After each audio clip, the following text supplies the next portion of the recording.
Idol, maiksi lang ang buhay. Sabi nga nila, you make your own adventure because life is never a destination. Life is a journey.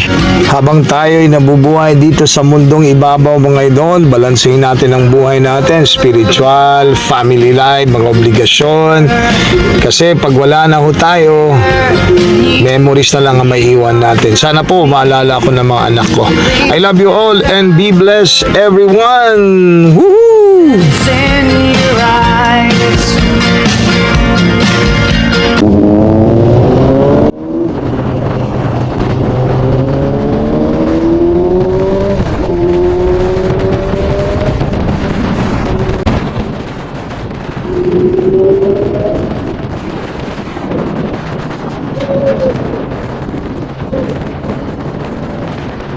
Hey, what's up? Mga ka-negosyo, kumusta po kayo, no?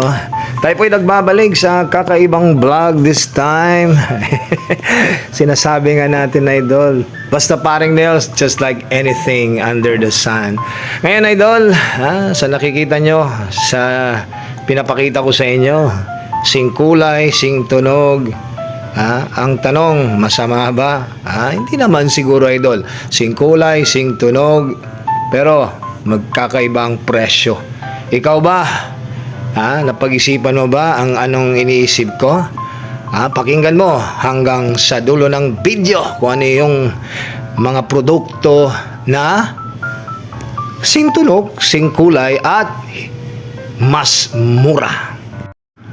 Ang pagkakaalam mo, Yakult. Hindi po Yakult yan. Baka Kult. May baka. Tunog Yakult. Ito lang po, Selecta. Selecta talaga yun, fresh milk. And this one here, tingnan nyo, say cheese, pero sa kanila iba. Say spread cheese. Okay, so sing kulay, sing tunog. Ito naman, kala mo Nutella, no? Gonad siya. Masarap kaya yan, idol, no? Gonad. Nutella. Sing kulay, hindi sing tunog, pero sing kulay. Okay? So, dito naman sa mga portion na ito, pinapakita natin ang well, of course, andyan na naman si Bakult. Baka Kult. Pero it's Yakult. It's not Yakult, it's Baka Kult. Okay?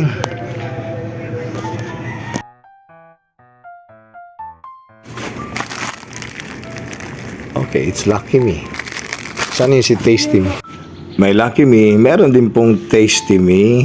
Basta by me, sing tunog, sing kulay, masarap kaya yan, no? Ganun lang, no? Oh? Tasty Me. Ito naman portion dito, meron po silang corn beef. Well, ito naman is may familiar brand. And this one is, naalala niyo yung chicken luncheon meat, ito na ginawa nilang Shanghai. And this one, well, sing kulay, di ba? Spam. Pero sa kanila, luncheon meat. Okay? How about this one? Pilsen. Ang Pilsen, di ba, may common brand at sikat na sikat din. El Mayor Light, di ba? It's Pundador dapat. So, yun. How about this one? Chocolate. Al Calbuco. Di ba? And this one, Chipsy. Hindi ho siya Pringles. About this one, iced tea, idol. And this one, Aqua Spring. Sing tunog, sing kulay. Diba, Nature Spring dapat. How about this one? Pinoy Citrus Rush. Hindi po Mountain Dew yan. Ito, Pinoy Cola. Zero kung gusto mo ng Coca-Cola. How about this one? Original Say Cheese. Well, and of course, they also have many more products na ikaw na bahala kung anong gusto mong bilhin na, idol. Pero 46 pesos lang, no? So, cheaper siya kumpara mo yung sa mga branded talaga, no? Ito, iniba nila yung pangalan, same quality, and of course, mas mura compare mo sa mga leading brand. Okay?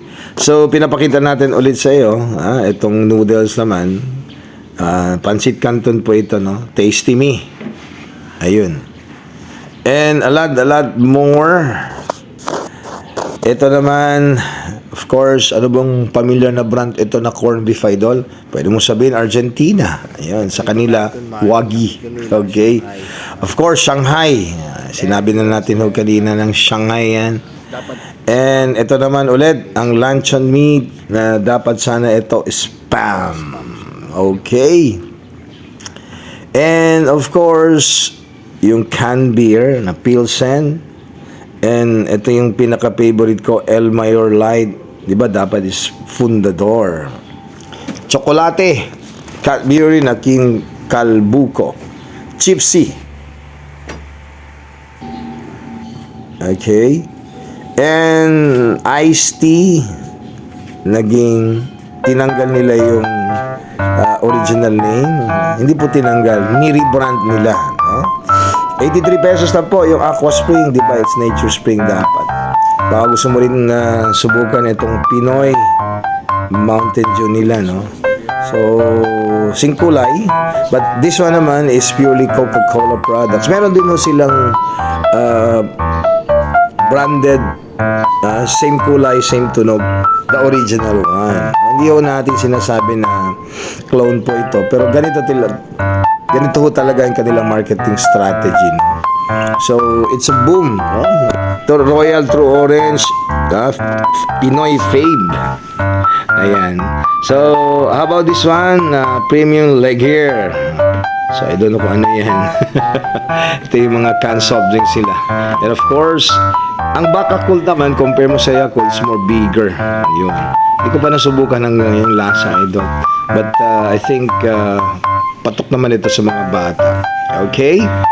And of course, meron din sila mga yogurt, Simori yogurt. And ito, broad cubes, Kulina. Ito naman, Twist O, di ba? Super 250. And ito, may pandesal sa kanto. Malunggay pandesal. Nandito lang ho sila sa tabi-tabi, no? Sinama ko natin sa vlog. Akala ko clone din, no? Well, finally, we revealed kung ano ba nga itong grocery na ito. Ito, kayo na magbasa, ha? Dali-dali ka, everyday grocery. So, malaking tulong po ito sa maasa, no? That's around 10 to 15% the price difference compare mo sa mga ibang branches o ibang brand. So, tayo, syempre, hard-earned money, gusto ko natin magkatipid. So, try nyo po ito, hanapin. They are now nationwide. Dali Everyday Grocery. Alright, so, kayo na ho, bahala. Hanggang dito na lang ho si Paring Nels. I hope makita-kita ho tayo sa susunod na vlog. And of course, sabi nga nila, let's appreciate every little things in our life. Be blessed, everyone! Woohoo!